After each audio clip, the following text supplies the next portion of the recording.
Cuando usted se encuentra una persona que se equivoca una vez, se vuelve a equivocar, vuelve y se equivoca, usted dice, algo le pasa, ya raya con la tontería, con la estupidez humana. Uno no se puede equivocar tantas veces. Y eso le puede pasar a muchos petristas que tratan de defender todos los días a Gustavo Petro. Aquí hay algunos puntos que son sencillamente imposibles de defender en la gestión y el desgobierno de Gustavo Petro. Quiero hablar del mega escándalo que termina con la violación de topes electorales en la campaña del año 2022. Empecemos por el más grande y el primero de todos los escándalos, el Pacto de la Picota. Fue allí donde el señor hermano de Gustavo Petro, Juan Fernando Petro, buscó reuniones en las cárceles de Colombia con peligrosísimos criminales para convencerlos de que vendría la paz total y que su hermanito Gustavo Petro no los extraditaría a los Estados Unidos a cambio de que lo apoyaran con unos buenos votos el día de elecciones. Fue así como el Clan del Golfo, las FARC, el ELN obligaron a muchas personas en Colombia a votar por Gustavo Petro y los convencieron de que probablemente ese era el cambio que estábamos esperando, que con Petro el país sería leche y miel, todos seríamos felices. ¿Qué tenemos a la vuelta del Pacto de la Picota? Más de 350.000 hectáreas de coca sembradas, más de 3.600 toneladas métricas de cocaína, y somos el principal productor de coca del mundo, gracias a Gustavo Petro y la paz total. También tenemos más de 25.000 terroristas en armas hoy, gracias a la paz total de Petro. Probablemente usted que me ve ha sido víctima de la extorsión o del secuestro, lamentablemente, o de un hecho infortunado como un homicidio por parte de alguna banda criminal. Es de ese tamaño el problema. Claro, es que Petro ha dejado que los criminales anden a sus anchas, porque seguramente si Petro fuera mano dura contra los criminales le recordarían que lo ayudaron a llegar a la presidencia, así como lo ha anunciado Iván Mordisco, que le recordó a Petro que él lo ayudó y que ahora lo trata a Petro a él como si fuera un narcotraficante, como si no lo fuera además, porque evidentemente sí lo es. El siguiente escándalo es el de los famosos carros tanques que se compraron para La Guajira, que para llevarle agua a los más pobres y necesitados del país. ¿Cómo se burlan de la necesidad de los colombianos? Con la Unidad Nacional de Gestión del Riesgo se robaron más de 1.5 billones de pesos de ustedes colombianos, de cada uno de los que paga impuestos. Sí, señores, 1.5 billones de pesos. Con eso usted podría vivir, usted y 3 generaciones más, perfectamente, con vida de rico. Se la robaron. ¿En qué?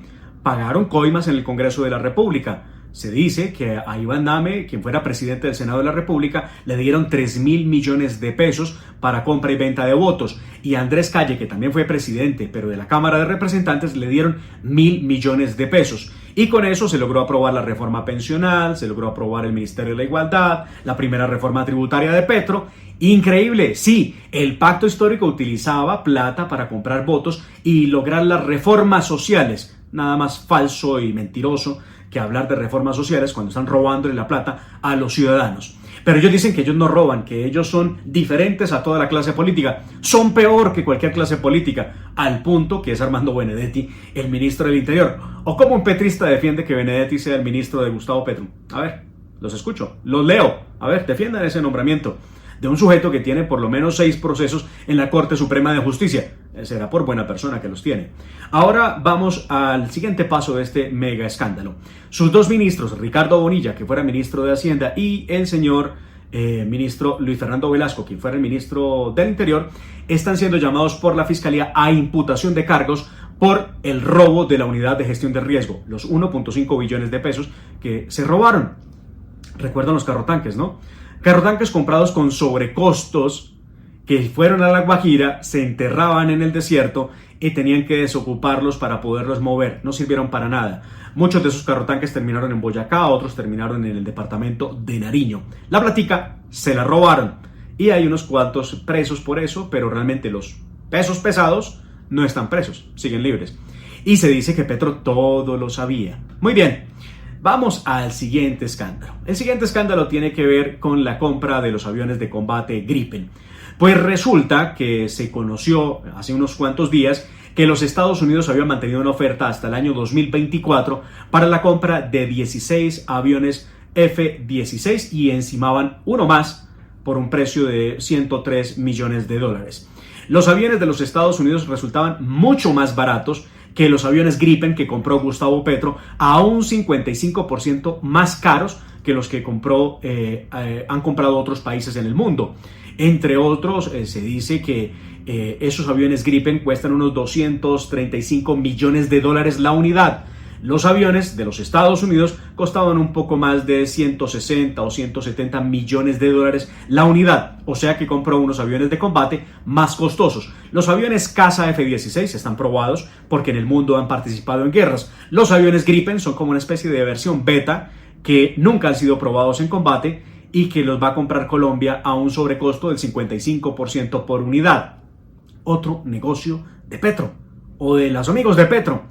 Y vaya coincidencia, los aviones se compran en Suecia, donde está la señora Verónica Alcocer, la exmujer de Gustavo Petro, viviendo como una reina. Dice Petro que no, que ella vive pobrecita en una de las calles de Estocolmo, una ciudad carísima, en un apartamento de solo 41 metros cuadrados. Por favor, ¿cuántos colombianos no han logrado tener vivienda propia? Porque Petro dice que no hay plata para los subsidios de vivienda. Pero vamos a otro escándalo.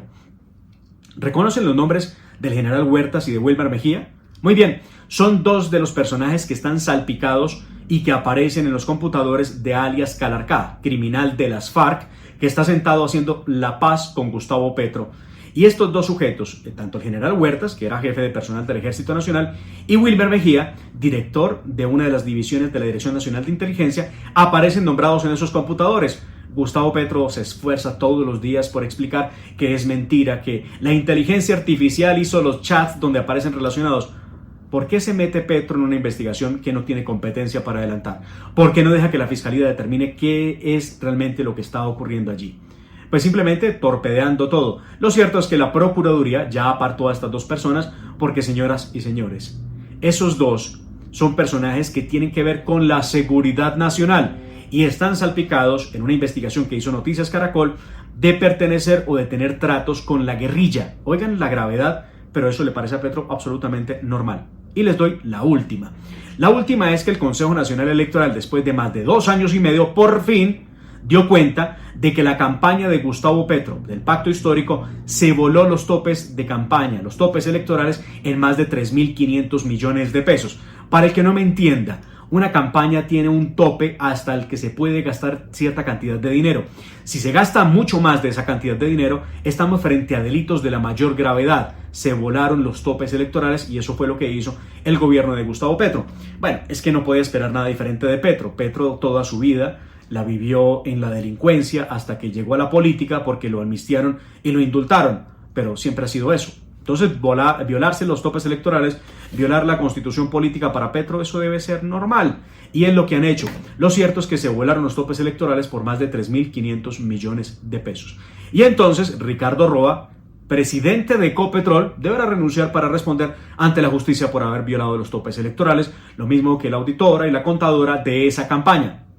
Petro dice que es otro golpe blando, dice que es otra persecución, pero lo que no explica es de dónde y por qué razón no contabilizaron la plata que entró de la Unión Sindical Obrera, la plata de FECODE, la plata de unos vuelos aéreos, la plata de una propaganda política en canales de televisión, porque todo eso se alteró o no se anotó en la contabilidad. Lo cierto es que no pueden pasar por encima de la Constitución y la ley. Como se dan cuenta ustedes, el recuento, que ha sido muy largo de mi parte, y les ofrezco excusas si les pareció muy largo, es bastante interesante en la medida en que todos estos son hechos delictivos por los que Gustavo Petro no ha respondido y sus funcionarios mucho menos. Esperamos que la Comisión de Acusaciones aplique el artículo 109 de la Constitución Política que ordena la destitución, la pérdida de la investidura del presidente de la República por haber violado los topes electorales. Lo grave de todo esto es que todavía faltan varios meses para que Petro termine el mandato en medio de escándalos de todos los días, porque algo malo siempre están haciendo. Y ese es el gobierno del cambio. A ver, petristas, ¿pueden ustedes defender semejante barbaridad?